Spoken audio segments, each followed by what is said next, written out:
O brilho metálico dentro da bolsa de Vera foi um flash que cegou minha alma, uma imagem congelada no tempo que estilhaçou a paz da minha própria casa.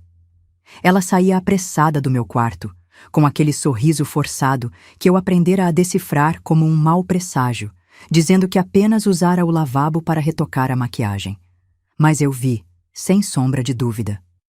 A ponta do meu porta-joias de prata, o último e mais precioso presente que meu falecido marido me deu, estava ali, semi-oculto por um lenço de seda barato que não conseguia disfarçar o furto. Meu coração parou por um segundo, o ar fugiu dos meus pulmões.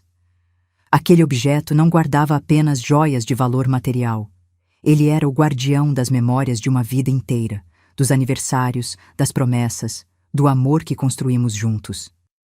E agora estava sendo contrabandeado para fora do meu santuário, como se fosse um objeto qualquer, desprovido de alma e história. A audácia dela me paralisou. Antes de continuar, comente de onde você está assistindo. Eu adoro saber até onde minha voz chega. Isso fortalece nossa comunidade. Meu coração parecia ter parado por um segundo, apenas para retomar com uma batida surda e dolorosa que ecoou em meus ouvidos. Aquele porta-joias não era apenas um objeto. Era o relicário de uma vida inteira, a última peça tangível do amor que meu marido me deixou. Tentei manter a compostura, mas o chão parecia ter se transformado em areia movediça sob meus pés. Com a voz sendo um fio trêmulo que mal se ouvia, consegui perguntar: Vera, o que é isso na sua bolsa? Cada palavra saiu com um esforço imenso, como se eu estivesse empurrando uma rocha. Eu não queria acreditar no que meus olhos viam. Uma parte de mim rezava para que fosse um engano terrível, uma ilusão criada pela luz fraca do corredor. Mas a rigidez em sua postura e o brilho culpado em seus olhos me disseram a verdade antes mesmo que ela abrisse a boca para mentir. Aquele momento foi a primeira fissura no dique que continha décadas de mágoas silenciosas. Ela parou no meio do corredor, virando-se com uma lentidão teatral que era puro deboche. O sorriso em seu rosto se alargou, transformando-se em algo cruelmente divertido, como se ela estivesse se deliciando com a minha angústia. Ah, Helena, querida, peguei emprestado para mostrar o design a uma amiga. Você sabe, essas peças antigas são tão pitorescas. A palavra emprestado soou como um insulto, um eufemismo para roubo descarado, e pitorescas foi a forma dela de diminuir o valor sentimental do meu bem mais precioso, reduzindo-o a uma curiosidade antiquada. Ela segurava a bolsa com mais força, um gesto possessivo que confirmava suas intenções. Naquele instante, percebi que ela não apenas não tinha medo de ser descoberta, como também sentia prazer em me desafiar abertamente, testando os limites da minha paciência e do amor cego que meu filho sentia por ela. A casa, meu lar, de repente pareceu um palco para a minha humilhação. Naquele exato momento, como se invocado pela tensão no ar, meu filho Ricardo entrou na sala, vindo da cozinha com um copo de água na mão. Ele viu a cena perfeitamente. Eu, pálida como um fantasma, apontando com o olhar para a bolsa de Vera, e ela, com a mão sobre o fecho, como uma ladra pega em flagrante no ato. Havia uma fração de segundo em que a esperança floresceu em meu peito, a esperança de que ele, meu sangue, veria a verdade e me defenderia. Antes que eu pudesse articular uma única palavra para explicar o que estava acontecendo, para mostrar a prova do desrespeito que ocorria sob nosso teto, ele tomou o partido dela, como sempre fazia. Seus olhos passaram por mim com uma indiferença gélida e se fixaram em Vera com uma preocupação protetora, me relegando instantaneamente ao papel de vilã na história que ele escolheu acreditar. Mãe, pelo amor de Deus, pare de implicar com a Vera, disse ele. E o tom de enfado em sua voz me feriu mais do que qualquer acusação direta poderia fazer.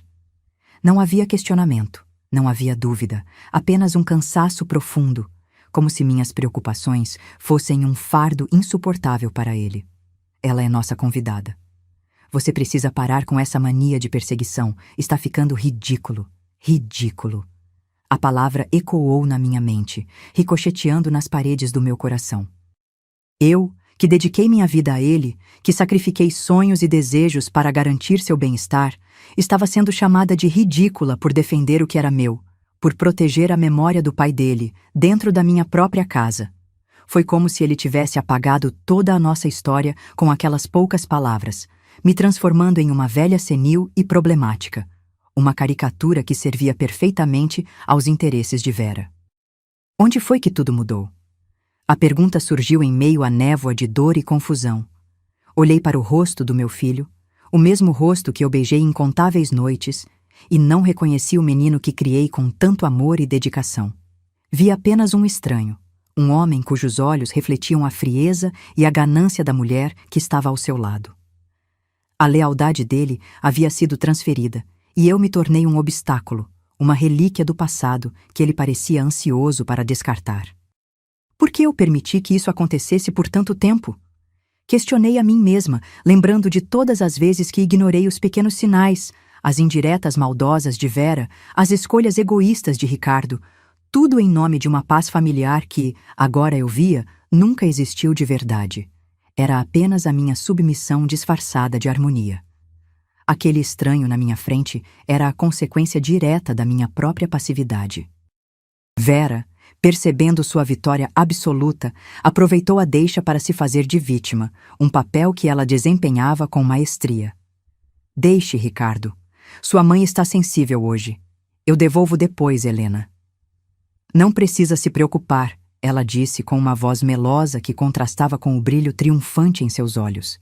E então, para selar minha derrota, ela me deu uma piscadela cúmplice, um gesto rápido e venenoso, como se compartilhássemos um segredo sujo. O segredo era que eu não tinha mais poder algum ali, que eu era uma rainha deposta em meu próprio reino. Aquele gesto foi a assinatura da traição deles, uma confirmação de que eles estavam unidos contra mim, rindo da minha impotência. Ela sabia que, com o apoio de Ricardo, poderia pegar o que quisesse, não apenas objetos, mas minha paz, minha dignidade, e eu não poderia fazer nada para impedir.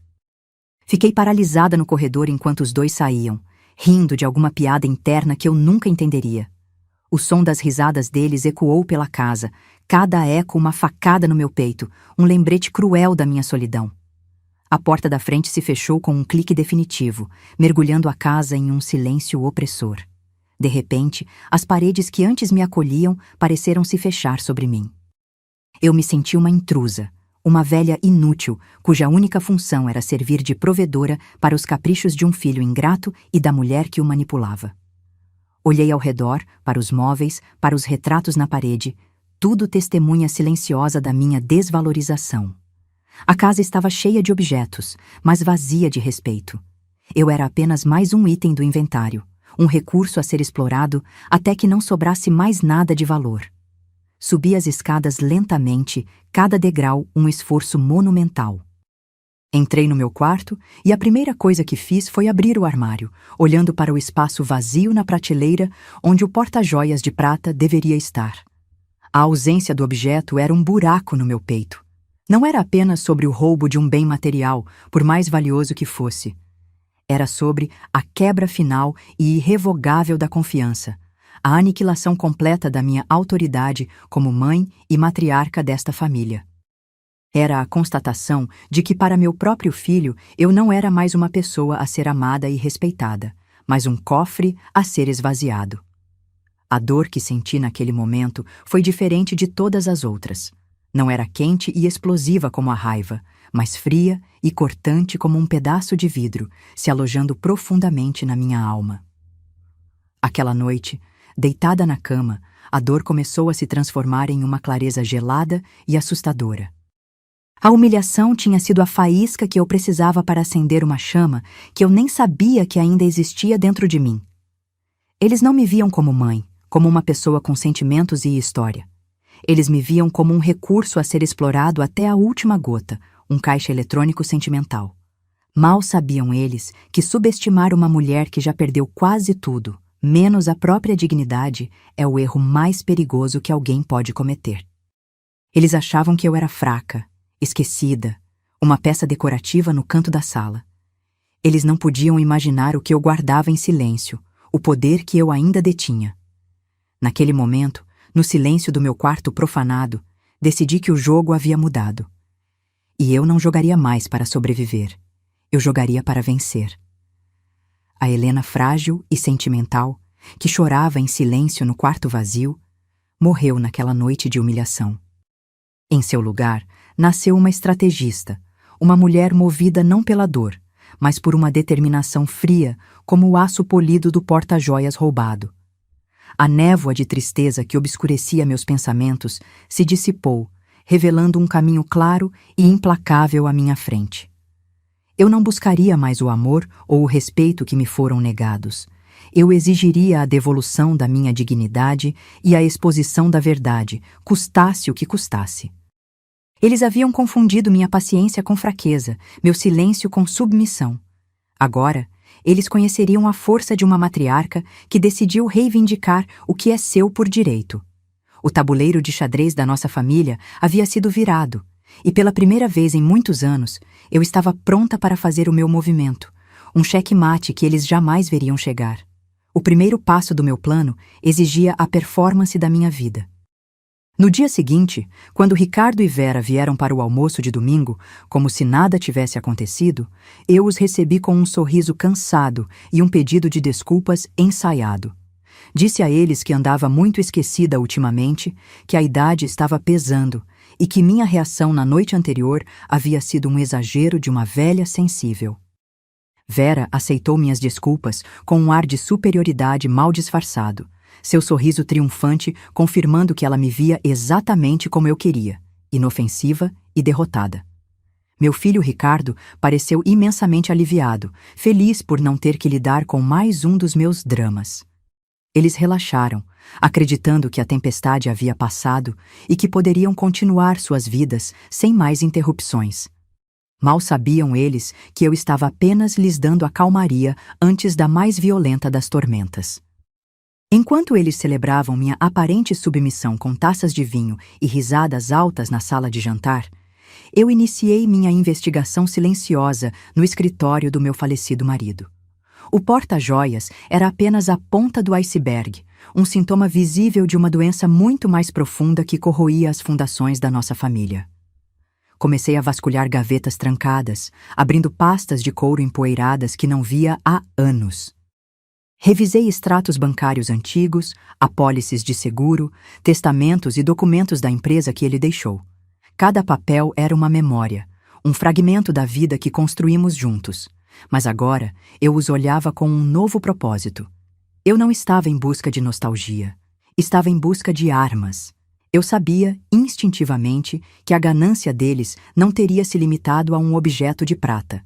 Precisava encontrar o rastro do dinheiro, pois ele sempre conta a história que as palavras tentam esconder.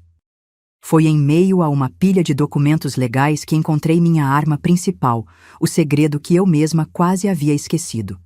Meu marido, um homem de visão e cautela, sempre desconfiou da impulsividade de Ricardo. Anos atrás, ele me fez assinar uma procuração geral, ampla e irrevogável, que me dava controle absoluto sobre todos os bens da família e a posição de acionista majoritária da empresa.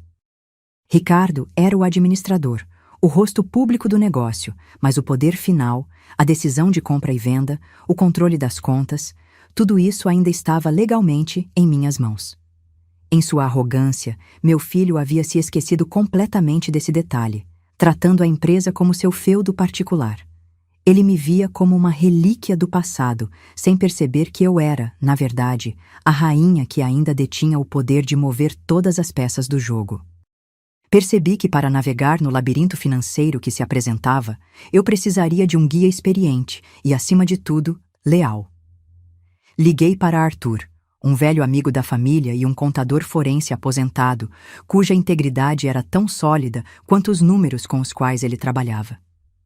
Marquei um encontro discreto em um café afastado, longe de olhares curiosos. Não revelei a ele toda a extensão da traição emocional, pois isso nublaria o julgamento.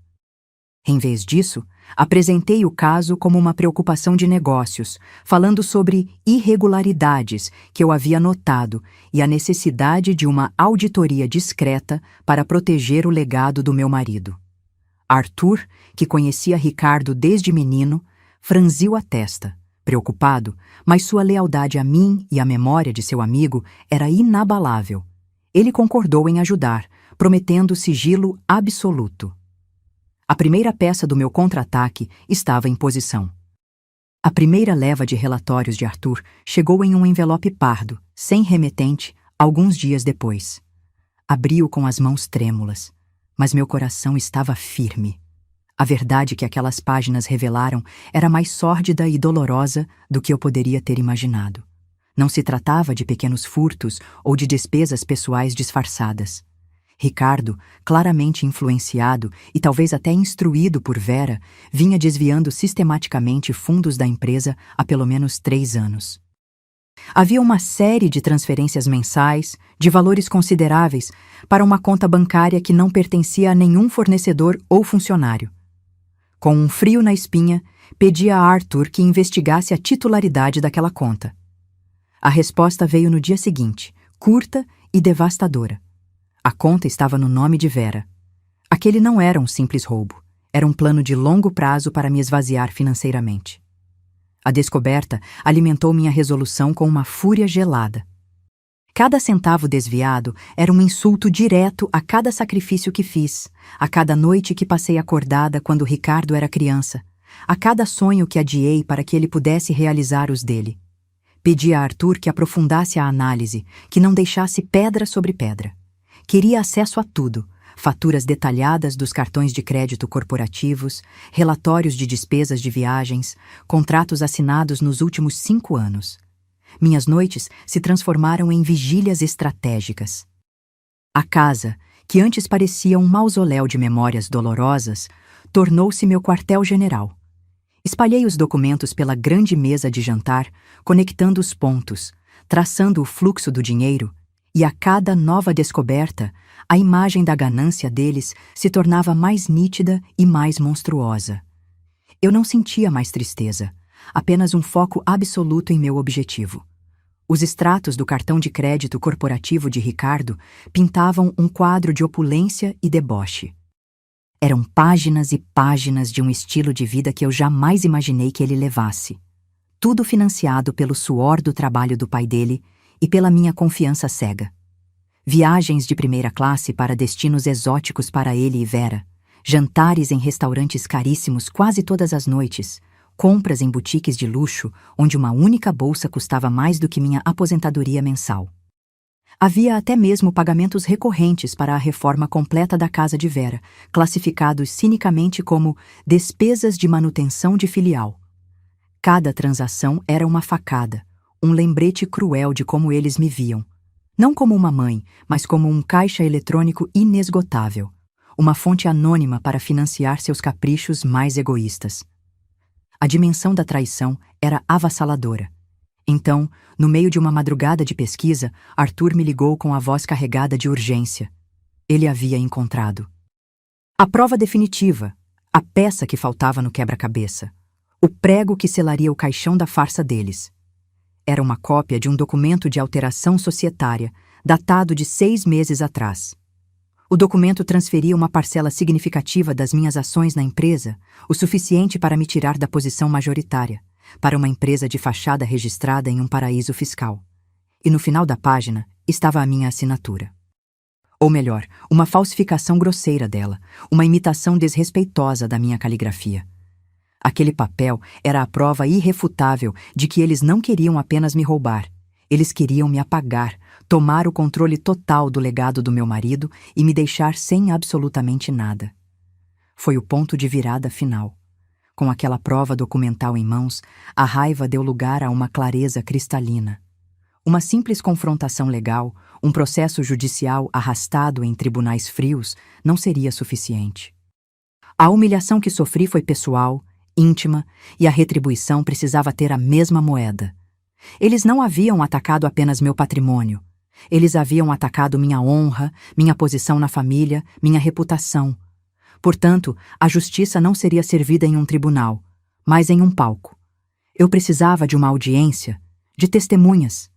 Precisava que a verdade fosse revelada de forma tão espetacular e pública que eles jamais pudessem se recuperar da vergonha. A queda deles não seria apenas financeira ou legal, seria social. Eu iria desmantelar a imagem de perfeição que eles tão cuidadosamente construíram, tijolo por tijolo, diante de todos que eles mais se esforçavam para impressionar. A ideia para o palco perfeito surgiu como uma inspiração divina. O aniversário de casamento dos meus falecidos pais, uma data que nossa família sempre celebrou com um grande e elegante jantar.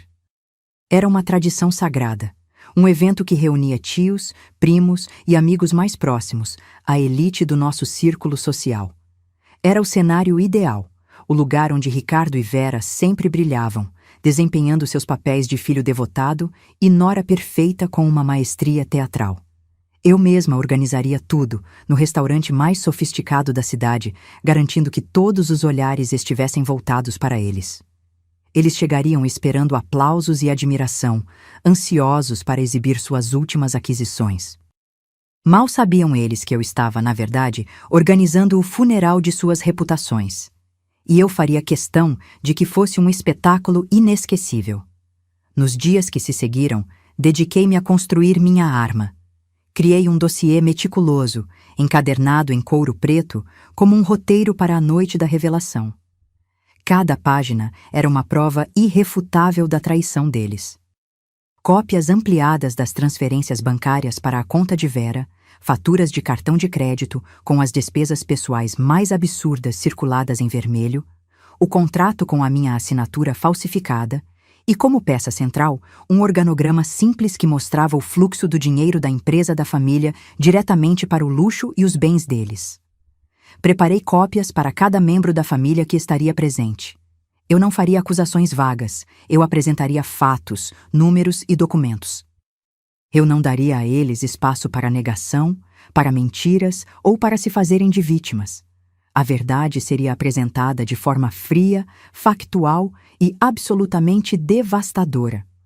Uma semana antes do jantar, executei a próxima fase do meu plano, a jogada que os deixaria vulneráveis sem que eles percebessem. Acompanhada pelo meu advogado, fui pessoalmente à agência principal do banco que administrava as contas da empresa. Com a procuração em mãos e minha posição de acionista majoritária reafirmada, dei a ordem para o congelamento imediato de todas as contas corporativas e o cancelamento de todos os cartões de crédito associados a elas, incluindo o de Ricardo.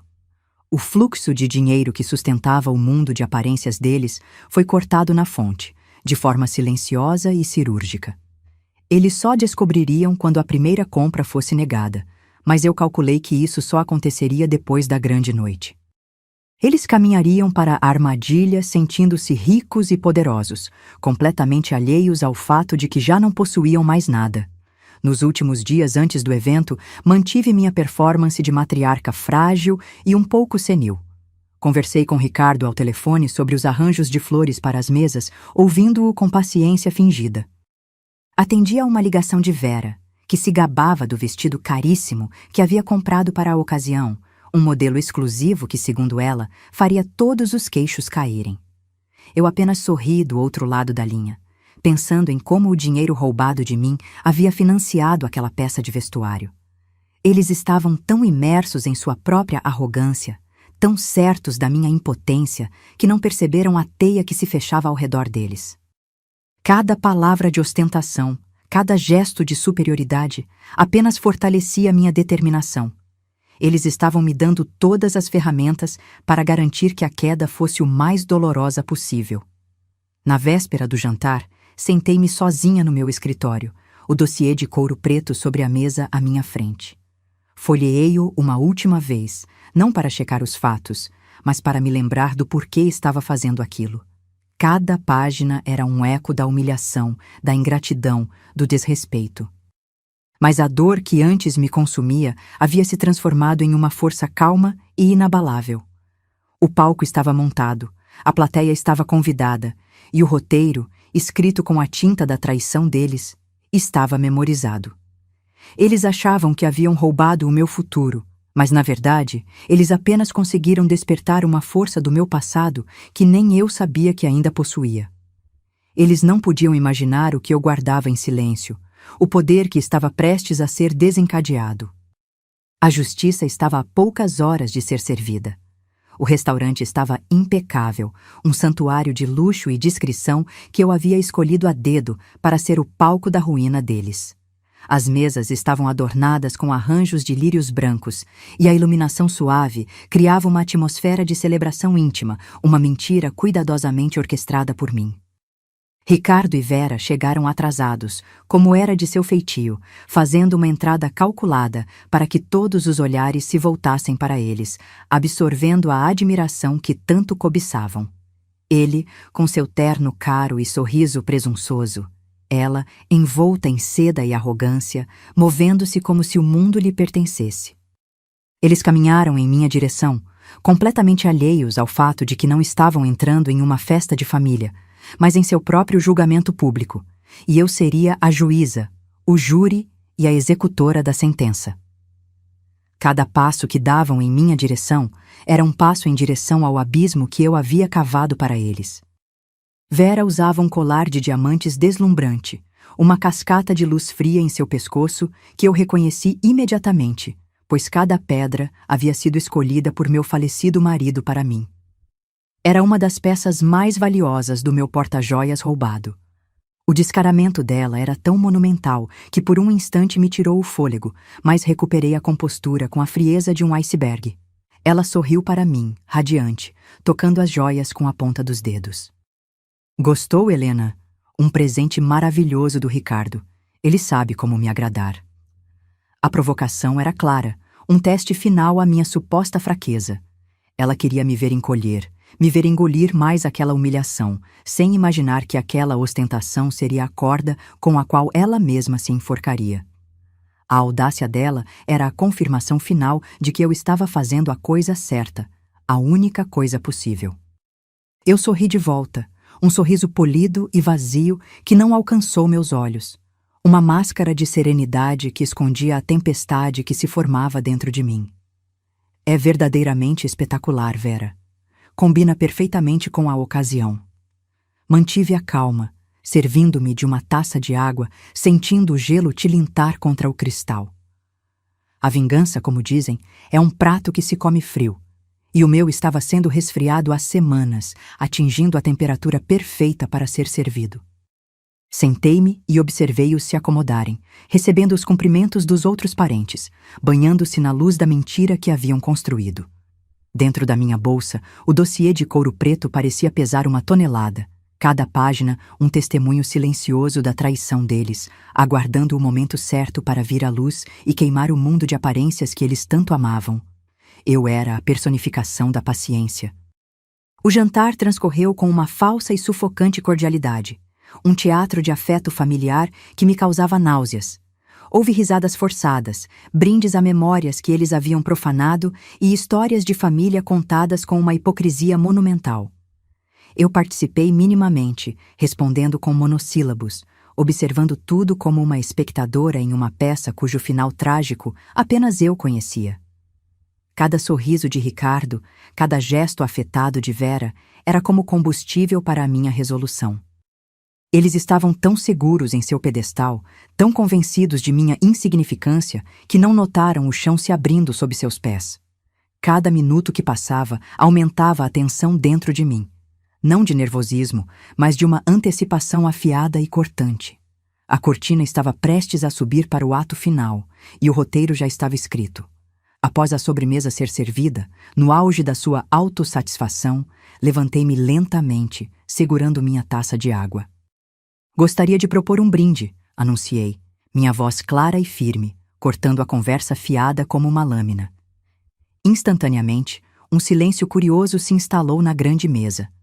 Todos os rostos se viraram para mim, os de meus parentes com expectativa, os de Ricardo e Vera com uma ponta de enfado, esperando mais um dos meus discursos sentimentais e repetitivos sobre o passado. Eles me viam como uma relíquia, uma voz que servia apenas para evocar uma nostalgia inofensiva. Mal sabiam que a voz que estavam prestes a ouvir não era a da matriarca dócil que eles acreditavam ter domesticado, mas a da rainha que viera reivindicar seu trono e expurgar os traidores de seu reino. Hoje celebramos o legado dos meus pais, Comecei, mantendo o tom nostálgico por mais alguns instantes, para que a queda fosse ainda mais vertiginosa. Um legado construído sobre pilares de honestidade, trabalho duro e, acima de tudo, confiança inabalável. Valores que, com todo o meu coração, eu tentei passar para o meu único filho, Ricardo. Meu olhar se fixou nele, e vi seu sorriso vacilar por uma fração de segundo, uma microexpressão de desconforto antes que ele recompusesse a máscara de filho devotado. Eu estava tecendo a minha teia com fios de seda, usando as próprias palavras que eles desvalorizavam, honra, família, legado, para criar a armadilha perfeita. Eles estavam relaxados, acreditando que aquele era apenas mais um momento para eles brilharem como o centro da família, sem perceber que eu estava acendendo o pavio da bomba que explodiria em suas mãos. Olhei diretamente para ele, intensificando a pressão. Seu sorriso agora era visivelmente forçado, uma careta de circunstância. Vera, ao seu lado, parecia completamente entediada, mexendo disfarçadamente no celular sob a mesa, provavelmente checando o preço de sua próxima aquisição financiada pelo meu patrimônio. A indiferença dela era o insulto final, a prova de que, para ela, aquele momento, aquela família, não significava absolutamente nada além de uma fonte de recursos. A imagem dela, absorta em sua ganância enquanto eu falava do legado de meus pais, foi a última gota de combustível que minha fúria precisava. Era hora de transformar aquela indiferença em pânico absoluto, de forçá-la a me olhar nos olhos e encarar as consequências de seus atos. O tempo da sutileza havia terminado de forma irrevogável, e falando em legado e valores, continuei, meu tom mudando abruptamente de nostálgico para cortante, como o estalar de um chicote. Gostaria de compartilhar com todos os presentes os resultados de uma recente e muito esclarecedora auditoria nos negócios que meu falecido marido construiu com tanto suor e que deixou sob os nossos cuidados. A mudança na minha voz foi tão súbita que vários parentes se sobressaltaram. O ar na sala ficou pesado, elétrico. Ricardo empalideceu instantaneamente, seus olhos se arregalaram em uma mistura de choque e pavor. Vera finalmente levantou a cabeça do celular, o tédio em seu rosto sendo substituído por uma expressão de confusão e alarme. A peça havia começado, e eles finalmente perceberam que não eram os protagonistas, mas as vítimas da trama. Com um gesto deliberado e sonoro, coloquei o dossiê de couro preto sobre a mesa, o baque surdo ecoando no silêncio mortal que se instalara. Abri na primeira página, que continha uma cópia ampliada de uma transferência bancária de R$50 mil, saindo da conta da empresa diretamente para a conta pessoal de Vera.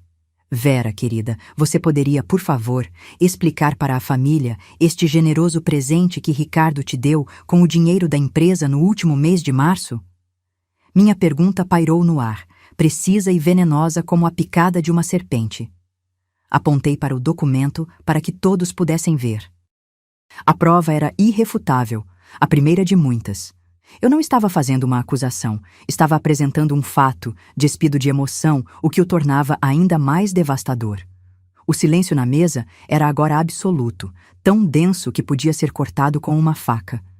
Vera ficou pálida, uma palidez cadavérica que nem a maquiagem cara conseguia disfarçar. O sorriso congelado em seu rosto como uma máscara de gesso prestes a rachar. Ricardo, por sua vez, levantou-se abruptamente, a cadeira arrastando ruidosamente no chão.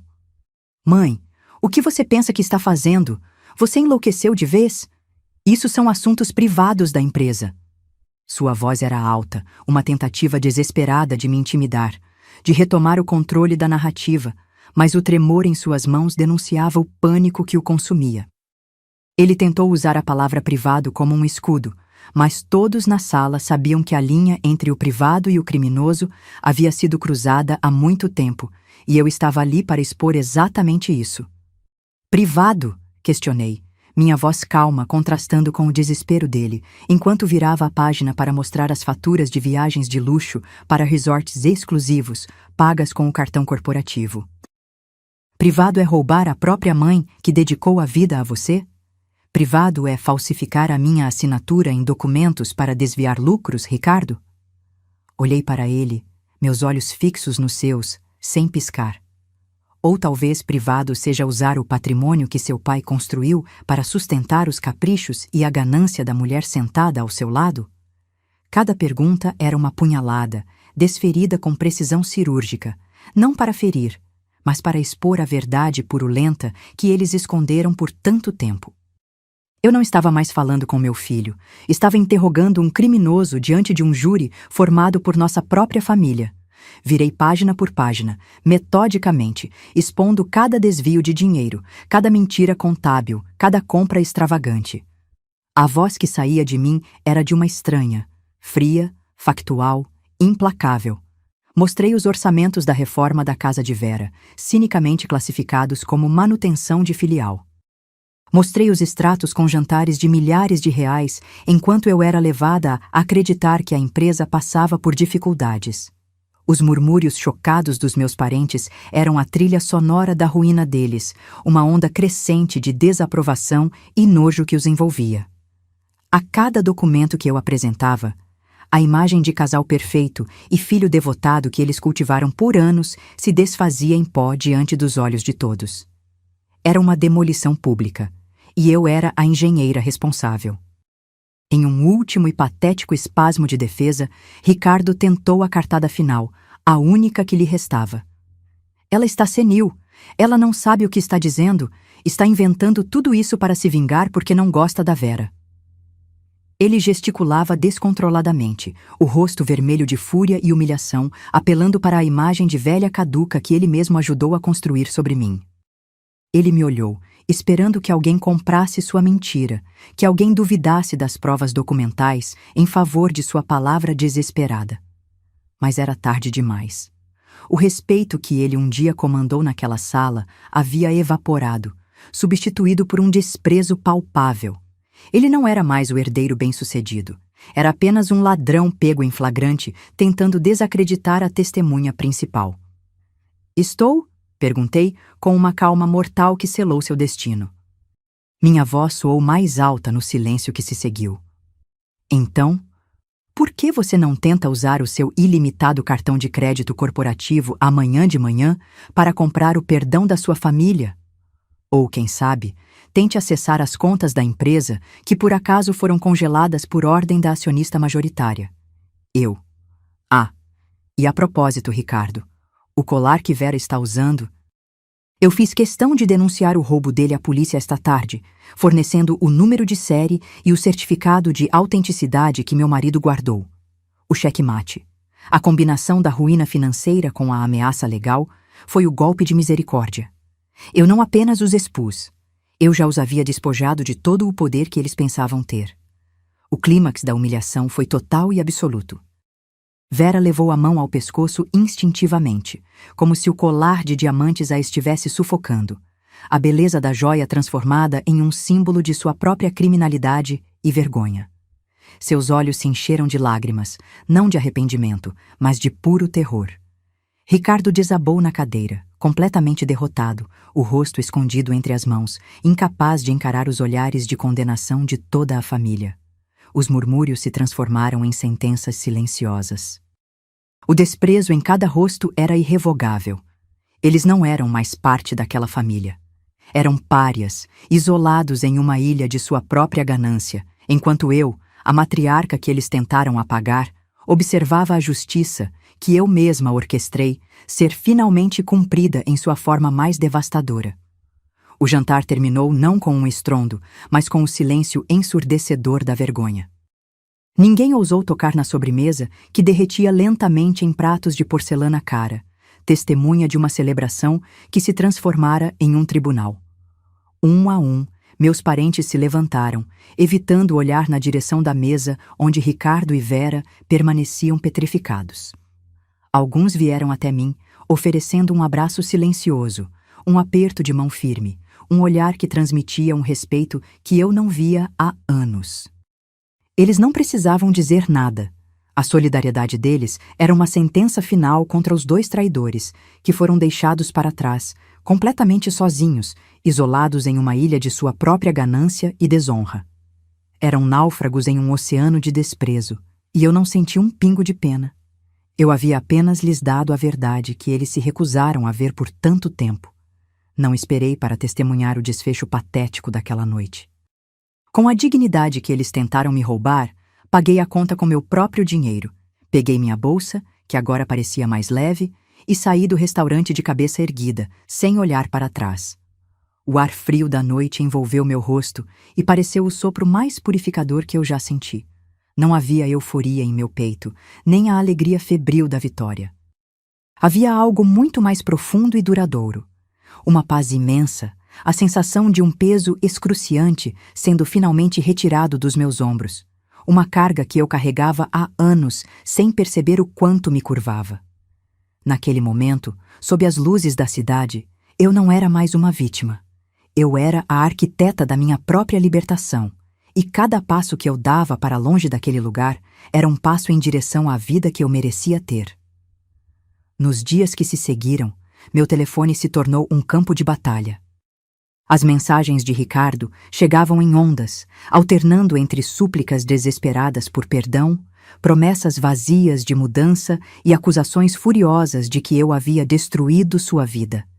Ele tentou apelar para o meu instinto materno, para a culpa, para as memórias de um passado que ele mesmo havia profanado. Vera, por outro lado, permaneceu em um silêncio covarde. Eu não respondia a uma única mensagem, não atendia a uma única ligação. Eles não eram mais uma tempestade em minha vida. Eram apenas um ruído distante, o eco de um passado que eu havia decidido enterrar para sempre. Meu silêncio era a minha resposta mais poderosa, a muralha intransponível que eu construí em torno da minha recém-conquistada paz. Eles não teriam mais acesso ao meu coração, nem à minha sanidade. Com a ajuda do meu advogado, um homem íntegro e leal à memória do meu marido, executei as medidas legais e financeiras que selaram o fim da era deles. Ricardo foi formalmente destituído de qualquer cargo administrativo na empresa, e eu assumi o controle total, como era meu direito desde o início. O apartamento de luxo onde ele morava com Vera, uma propriedade que estava em meu nome, foi imediatamente colocado à venda. Enviei a ele um cheque com um valor justo para que pudesse recomeçar sua vida do zero, um último gesto não de afeto, mas de finalização. Deixei claro, através dos advogados, que aquele era o ponto final. Qualquer laço financeiro, patrimonial ou familiar entre nós estava permanentemente e irrevogavelmente cortado. A porta para o meu mundo havia sido fechada e trancada para ele.